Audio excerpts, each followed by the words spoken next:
It's always good to hear the chatter of folks greeting each other when we gather on Sunday mornings. This morning we get to spotlight some of the people who are collaborating for good here in Saskatoon. Here at Lakeview, one of the postures that we want to shape who we are as a church community is an outward posture. We want to be people who accept God's invitation to participate in the healing and restoration of our world. And we want to be people who collaborate with God and each other in acts of justice and restoration. So as an expression of this, we have an area of our church called Serve Local. It's how we desire to embody the love of God to those on the margins by partnering with local organizations who are doing this kind of good work and having times where we're inspired to respond in words or actions or generosity.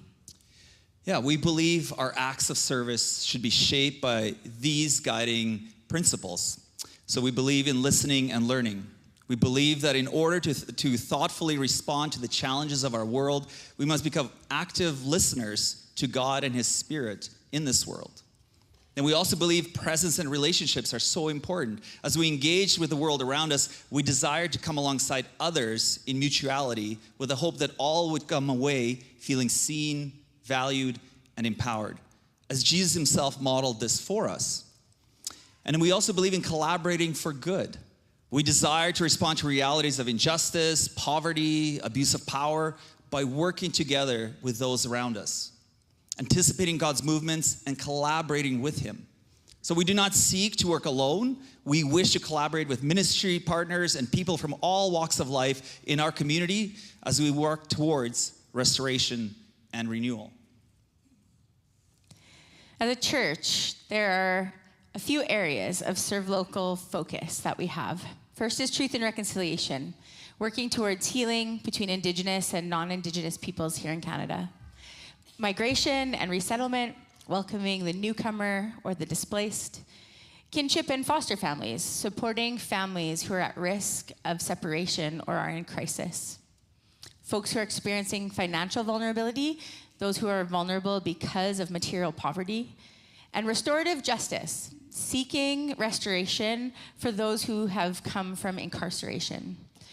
It's our desire that we would look to those who are doing work in these areas to guide us through thoughtful response and action as individuals and as a church. That's right. And so, in fact, here at Lakeview, we have identified some organizations as our ministry partners. These are the people that we have committed to invest both relationally and financially. And these are the MCC, Sons and Daughters, and Hands at Work in Africa. These are organizations that we have committed to partnering with in good work that they are doing both locally and globally. But friends, we know that there are other organizations right here in Saskatoon that are also in sync with the heart of Serve Local organizations. They care for the newcomer, work towards reconciliation, and support those in vulnerable places. We know many of you are involved in these organizations, whether by giving or volunteering, or even actually being employed in these spaces. So today we want to create a space where we highlight these partners we've been working with and others that we are connected to who are doing good work in God's work of renewal of all things. Service and generosity are ways that touch lives and transform hearts. Through simple acts of kindness, like feeding the hungry, comforting the weary, standing up for justice, or through gifts of generosity, sharing our resources with those who can steward them for good, we bring hope and healing to the world. And this is more than just a duty that we have as people who follow Jesus. It's a calling that deepens our faith, that strengthens communities, and also reflects the boundless love of God. And as Paul mentioned at the beginning of the service, today is Pentecost, the day in the church calendar when we celebrate God's Spirit being released to all His people after Jesus' death and resurrection. His energizing presence poured out onto us so that we can partner with Him in the work of restoration that He's doing here on earth. Our hope this morning is that you hear stories and details that the Holy Spirit would inspire something in you to pray or to learn or to give or act in a new way that coincides with God's invitation for works of justice. Yeah, so let's get into it. Let's hear some stories. Thanks, Paul, for opening up the service with us. The first folks that we're going to invite to come and share with us today are actually people from our own congregation who engage faithfully in some of the organizations in our city through volunteering. So Randy and Darlene, welcome. Come on out. You can join me on the couches. As they get settled, I want to share with you a way that you can also connect to this information either throughout the service or afterwards.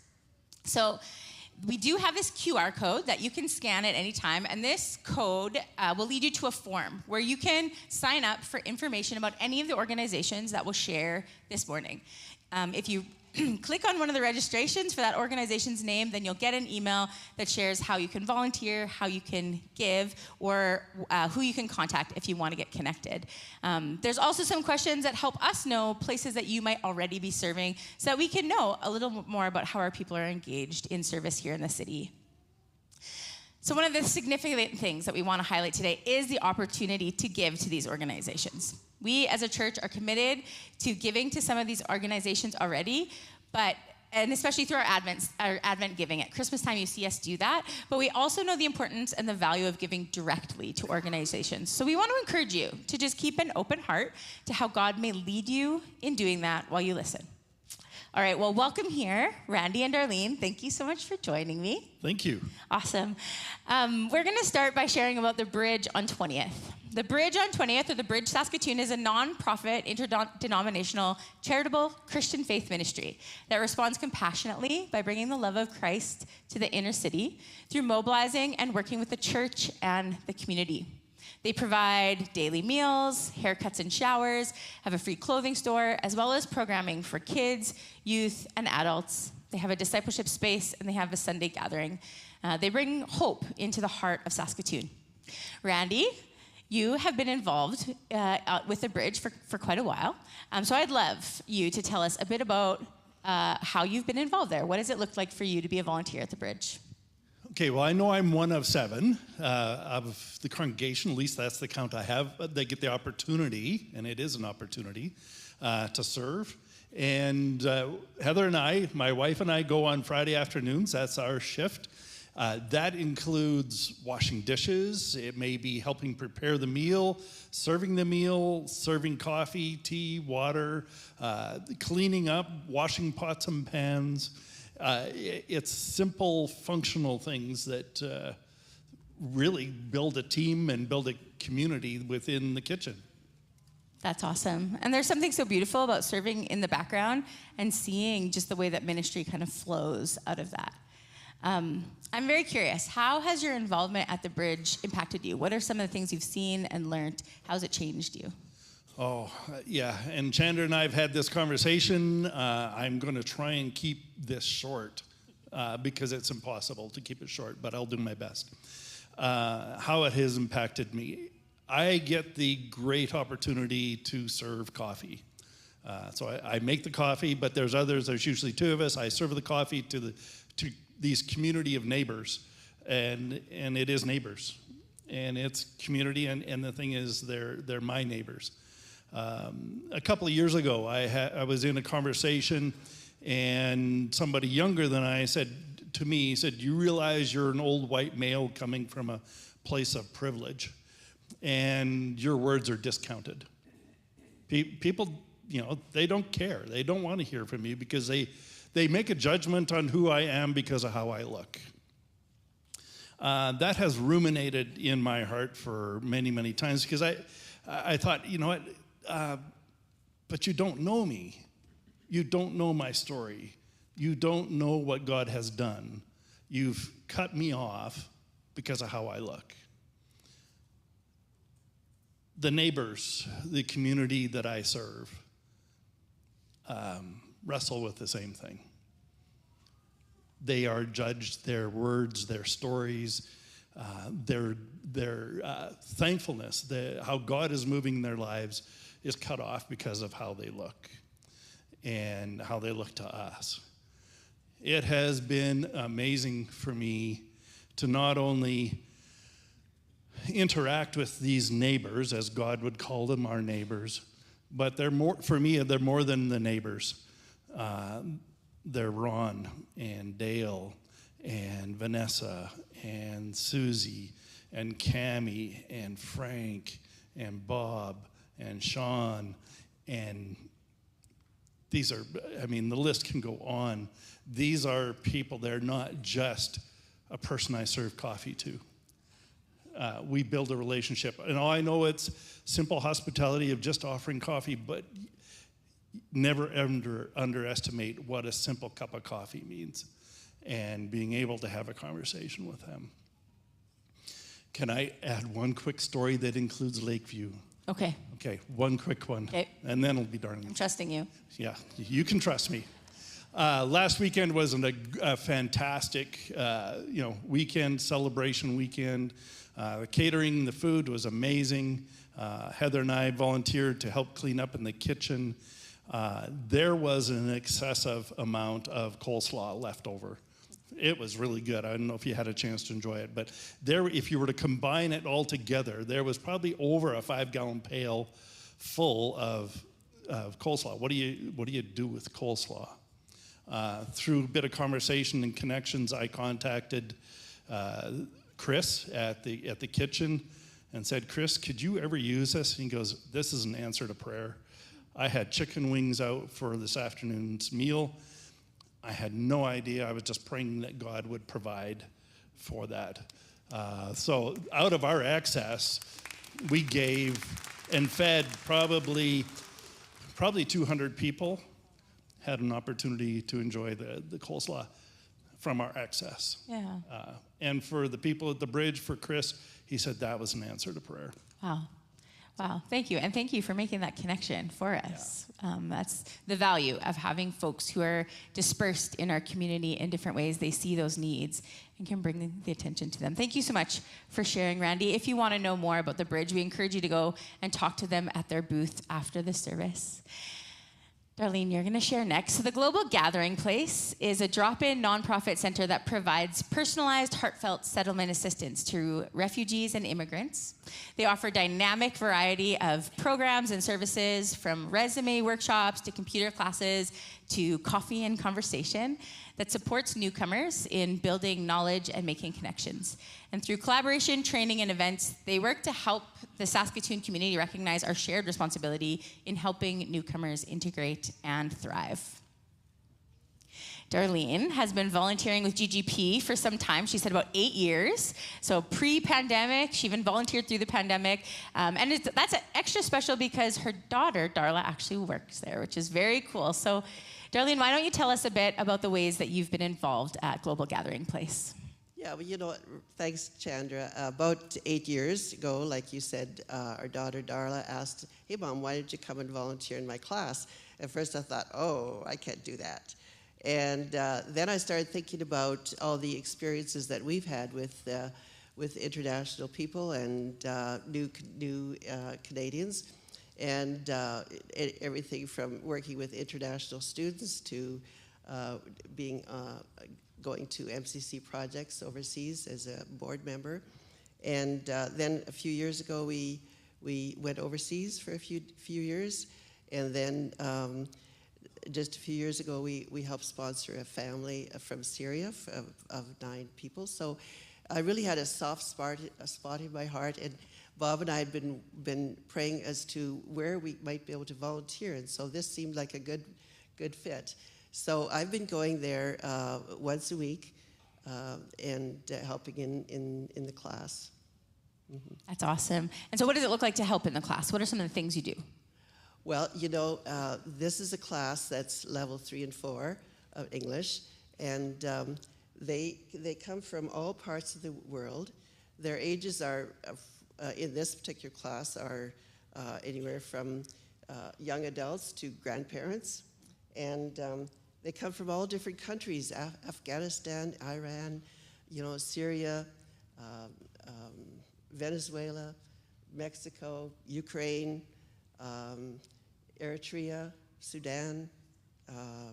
It's like traveling around the world in a day, and it's been great stepping alongside. And as a volunteer, I just kind of help where it's needed. Sometimes it's to sit with them and help them understand what the teacher is trying to tell them, and then sometimes it's to just encourage them in whatever they're asked to do. And they're often very, very nervous and wondering if they're doing it right. And so it's kind of delightful to see the smile on their face when I can say, that's a good job, you did good. And I always try to encourage them as much as I can. And I always try to take some time to talk with them individually, because I want to know them as a person. And sometimes their names are kind of hard to pronounce, but I'm getting there, and especially as I get to know them better. And as I talk with them, I ask them about their family and their children, and to see the joy in their faces when they talk about their children. And then also when they talk about the hardships that they've had or the difficult places they've come from. They love their country, but it's been hurtful for them. Yeah. And so it's heartbreaking to see them, yet so encouraging to see how hard they work, you know, to just try to learn English. Mm-hmm. English is not an easy language to learn. And some of the, you know, these people come from all different parts of the world where their language is so different. They don't have the sounds that we do. And you have here, you know, people that are anywhere from being illiterate and or having very little education to being professional people. You have nurses and social workers and engineers, you know, and they're just so anxious to be able to learn enough English so they can contribute here, you know? Yeah. And they're just so determined and work so hard.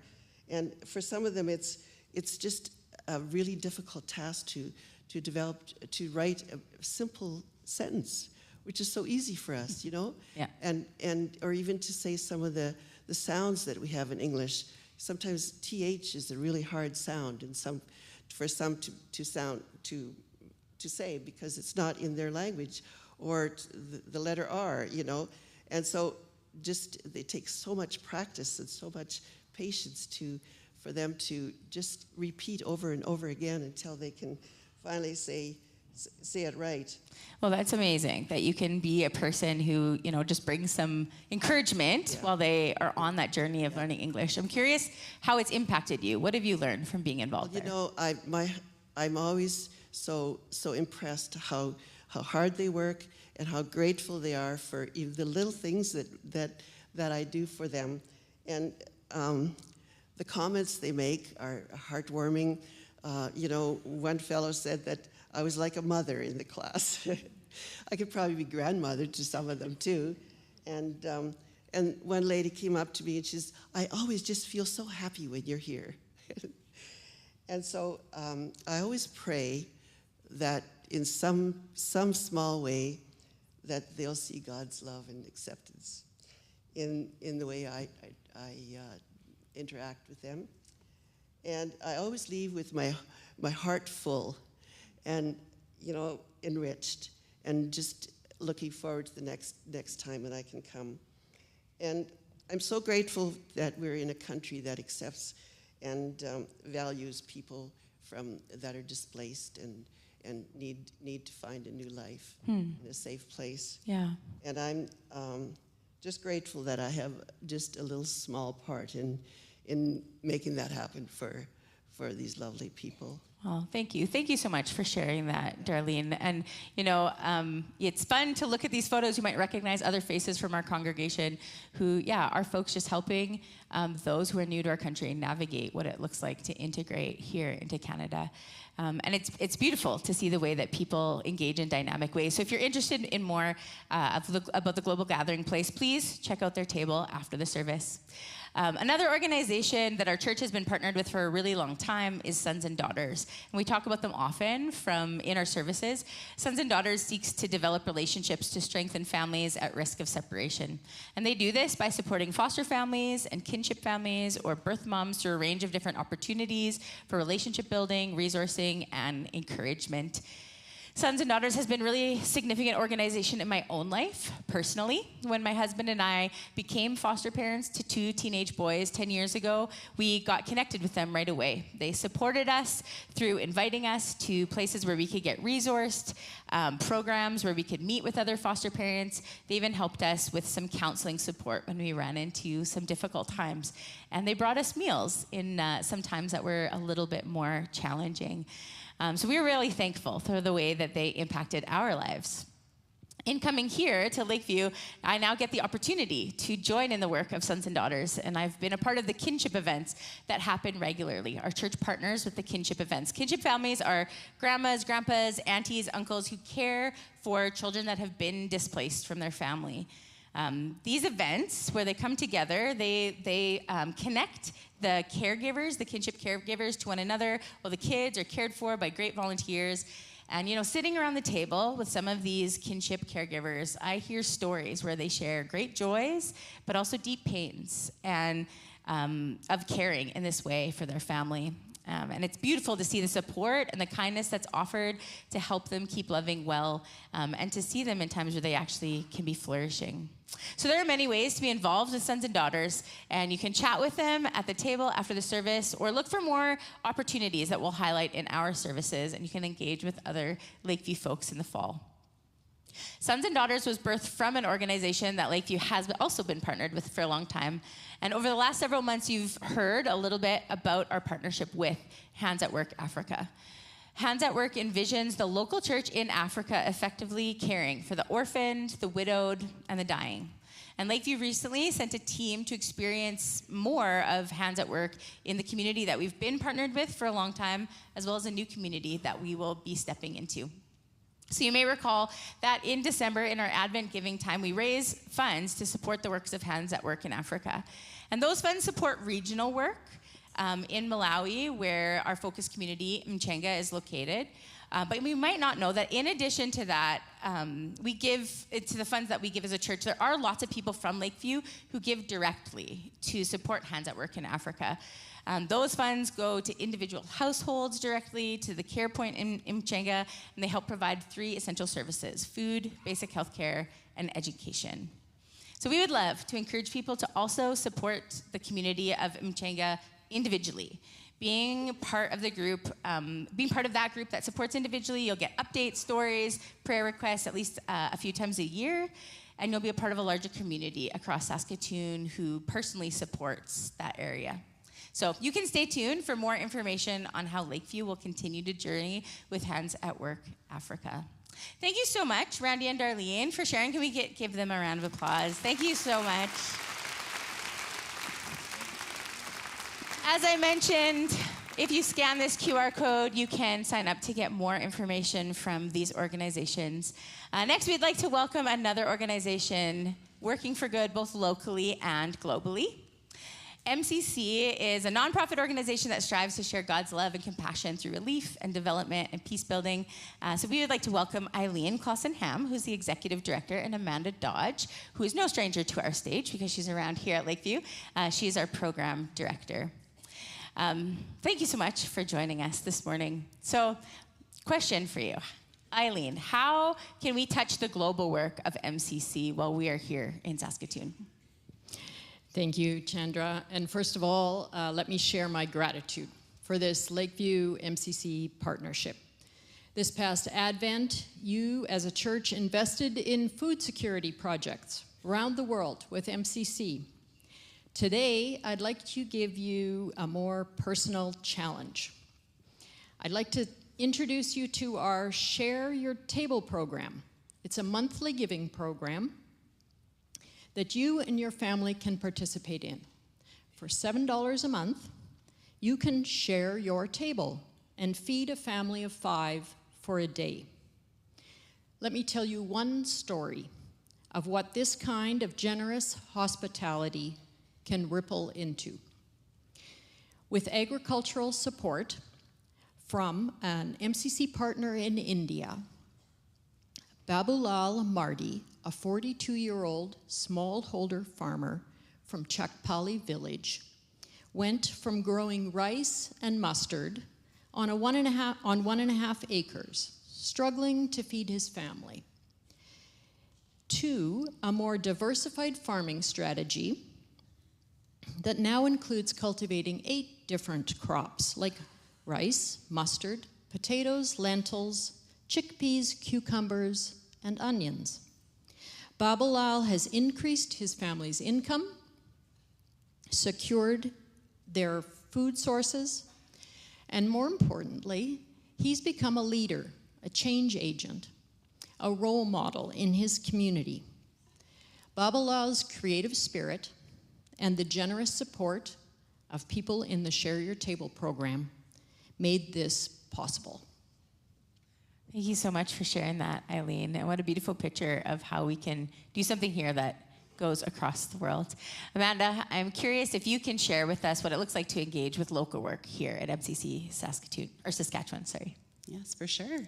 So MCC is active in our local communities, supporting vulnerable people and working to promote right relations in our communities. And we do this with Lakeview in at least 3 ways.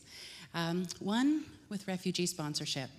So MCC works with churches and community groups to bring approximately 60 refugees to safety and new homes here in Saskatchewan every year. And we're working with Lakeview now on a refugee sponsorship that would bring a large family from the Democratic Republic of the Congo here to Saskatoon. And they're currently in a refugee camp in Uganda. Second way we work together is with our Indigenous Neighbors program. So this program provides opportunities for reconciliation, education, and relationship building. And we've been journeying with Lakeview for 10 years on this church's Truth and Reconciliation work. And we've been part of the church's relationship with Beardy's Okamesis Cree Nation. And in fact, today, we're helping to collect donations for the wildfire evacuees who are sheltering at Beardy's. So if you have donations to share, we've got buckets to receive them at our info table in the foyer. Third one, yeah. Keep trucking. Well, the third way that we work together is that Lakeview has supported our work with newcomer and Indigenous kids in Meadow Green. And this is the volunteer engagement opportunity that we wanted to highlight this morning. So we provide a safe place for kids to have fun, to build confidence, and to learn new skills like cooking. And so this is a story I'm going to tell you about a little boy who's been coming to our program regularly. He barely said a word. But when we held the cooking class, he found his voice and he started teaching the other kids what to do because he knew how to cook. And from that point on, he developed confidence and is now a leader among the youth. So really beautiful things happen in these safe spaces, and we need volunteers. So it's a pretty fun gig. If you're interested, you can chat with Anna at our info table. Amazing. Thank you so much. And yeah, there are ways that you can get involved right here in Saskatoon. As we share more information about our refugee sponsorship, we'll need folks to step in to walk alongside that journey.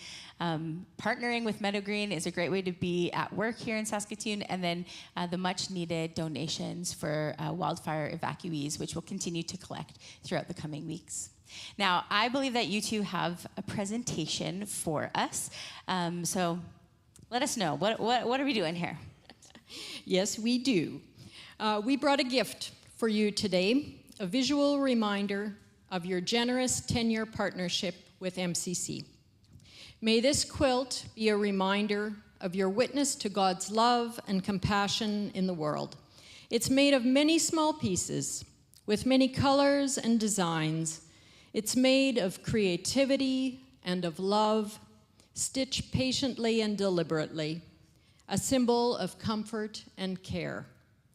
MCC is a worldwide ministry sharing God's love and compassion for all in the name of Christ through relief, development, and peace building. And over the last 10 years, you have compassionately touched the lives of many people in our own communities and around the world through things like the Beardy's Learning and Serving Partnership, leaning into reconciliation activities, supporting Indigenous neighbors and refugee sponsorship with Advent giving, preparing to sponsor a refugee family, volunteering at the MCC Youth Program in Meadow Green, giving generously to global food security, and packing hundreds of relief buckets and hygiene kits at Buckets of Thanks events for people made vulnerable by natural disasters or war. May your ongoing love continue to bring beauty and grace and comfort to our hurting world. Thank you so very much. And come visit us after the service. Amanda, Anna Block, Gina Conji, and Randy Clausen and I would love to speak with you. Thanks so much, Lakeview.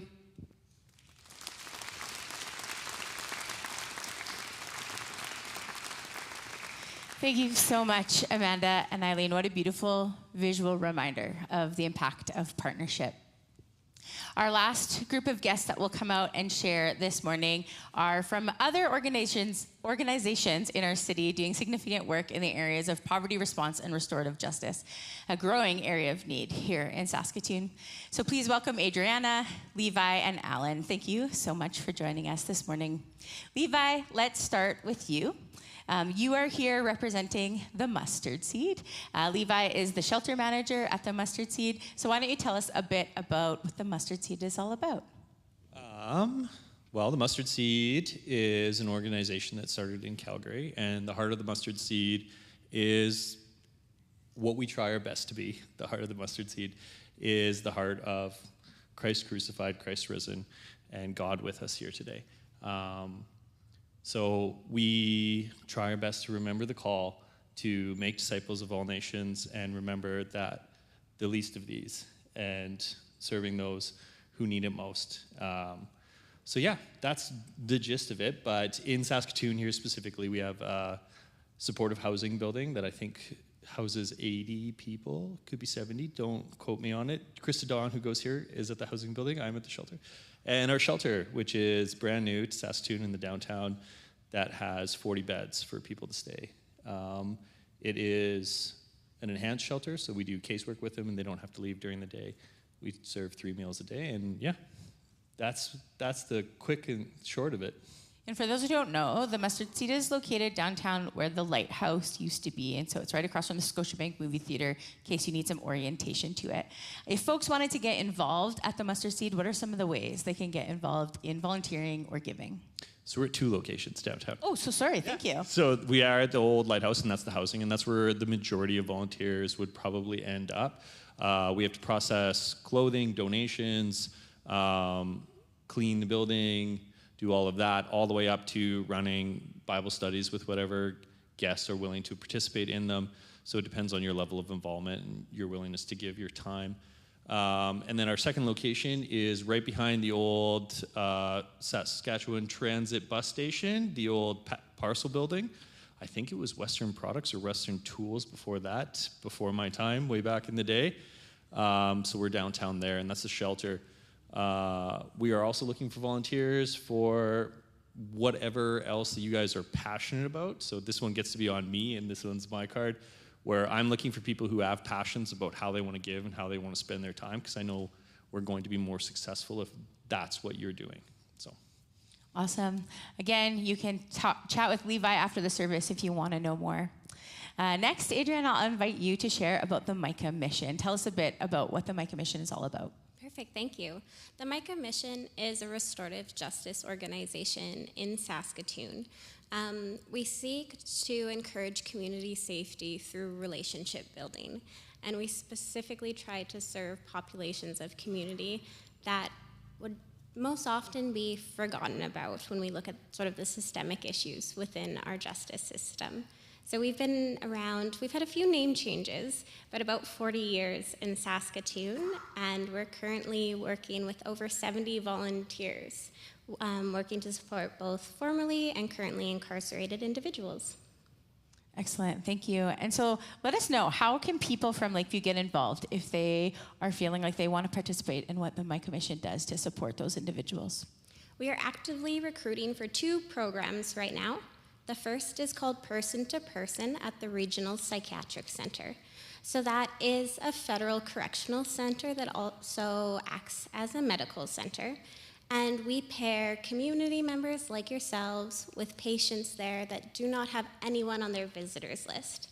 So it's an opportunity for folks to go into the institution 1 to 2 times a month and provide some meaningful connection with folks that don't have anyone to talk to or call if they've just had, a long day or want to celebrate some good news. Our second program is Circles of Support and Accountability. That's a program for individuals who've been deemed high risk to reoffend in the community, and they really do not want to reoffend. So we pair them with about 3 to 4 community members. Everyone meets weekly for a minimum period of 1 year, and we try to be that support. We try to be that positive human connection. We try to break those cycles of harm on a very human level. And I'm also really proud to say that for the last 6 years, none of our Circles of Support and Accountability participants have reoffended, and I really think that speaks to the importance of human connection. Yeah, that's amazing. Yeah. Thank you so much for sharing that, Adriana. What a beautiful picture of hope for those individuals. If you'd like to know more, you can chat with her. She's the executive director of the Micah Mission. She'd love to tell you more. Last, we would love to invite a familiar face to share about the work he does in the Provincial Correctional Center. You may know Alan Stovall from our very own congregation. He works as a prison chaplain right here in our city. Alan, would you tell us a bit about what you do? Well, as you said, I am a prison chaplain. I have been at the provincial jail for a number of years. This is not the same as the federal jail. Our inmates are in there for 2 years, less a day, or a shorter period of time. I think what you really wanted me to say is why I do this. Sure, share with us that. Okay, I'm not trying to put the question on you, but okay. Okay, why I do this. I read in the Bible a long time ago, Jesus said this, "When I was hungry, you fed me. When I was naked, you clothed me. When I was a stranger, you took me in. When I was sick, you visited me. When I was in prison, you came to me." And then I remembered every man, every woman, every child is made in the image of God. We're all in the image of God. I go to these men and I pray, "Lord, let me love them." And he does. And so if folks from Lakeview wanted to join you in those acts of love towards those folks that you are chaplain to in the prison, how could they do that? How could people from Lakeview get involved? We've had many, many churches from Saskatoon. In fact, this church used to do it. Would send a team in and have a chapel service on a monthly basis. And this is a really good opportunity for you to come in and to fulfill those verses that I said from Matthew and from, where's the other one from? Oh, well, I forgot. We can Google it. I have a very good memory, but it's very short. Just come in and to be a part of the ministry there. There are many men out there who are hungry for the Word of God. And there's many men out there that God is working in. One of the former chaplains, he was the chaplain when I first started at Saskatoon Correctional. He said to another person, not to me, but I've had this very ably reported to me. Don't think you can bring Jesus in here. He's already here. And he is, I assure you. Yeah, that's beautiful. And it just walks in line with the mission of our church to join God in the renewal of all things. So if you are interested in providing some chapel services alongside Alan, you can talk to him after the service. Thank you so much, the three of you, for sharing, for being here, being willing to share with our congregation, and for all who shared this morning. Can we give them all a round of applause and appreciation? So as I mentioned earlier, you can scan this QR code to give you a chance to get some additional information on these organizations, their current needs, and how you can get connected to give to them. And if there was a story that stirred in you today, we encourage you to just step towards it and to see how God leads you. As we shift towards wrapping up this part of our service, I'm going to invite my friend Dallin to come on out. Dallin is the youth pastor here at Lakeview, and he's been on his own journey of diving deeper into understanding his own calling to live out acting justly. And I've been so impacted, Dallin, as you've shared with me your learning and your growth, and you've inspired me to ask some deep questions about what it looks like to act justly in our world. So Dallin will lead us towards communion and worship. Yeah, thanks, Jan. I come up here today to offer really just a reflection and a part of myself as I've been kind of working through and figuring out how we navigate this thing called justice in our world. And I know we had an excellent series on justice in January, and as someone who works here, I felt like the messages of the series were received well. But I know many of us are wrestling with questions about, like, how do I get involved? How do I become more prepared to partake in these efforts of justice? And maybe even wrestling with feelings of, like, I don't even know where to start. And I hope that today, with all that you've heard, I know so much, so many good things, that we can start to work out a sense of direction, almost like a compass or a map. And you would get a sense of maybe the place that you're called to. Maybe some of these places really spoke to you, really felt like you could step into and move into a space that you can make an impact for God. For myself, my journey to active participation in justice was inspired by my studies in academics. For the last year and 4 months, I've been able to study and learn a lot about what it means to participate in justice and peace. I go to a place called St. Stephen's University, and I'm studying a master's in peace and justice. Because I, too, like maybe some of you in this room, ask many questions first.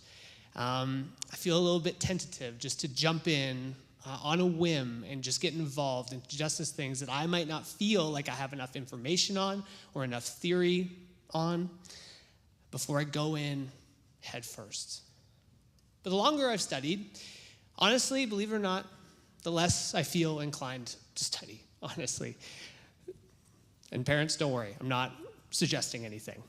It's not that the academics aren't relevant and helpful or aren't forming and shaping me, but much of what Chandra has witnessed and I think was naming before she brought me up, it's just the longer I learn about justice, the more I realize it requires movement and action. The more I know that for many of us, our place in justice is physically being present in the places of injustice in our city and doing something that disrupts those unjust and oppressive systems that keep the poor, the sick, the marginalized from receiving care and being seen. There's a beautiful passage in Micah 6. It reads, "He has shown you, O mortal, what is good, and what does the Lord require of you? To act justly, love mercy, and walk humbly with your God."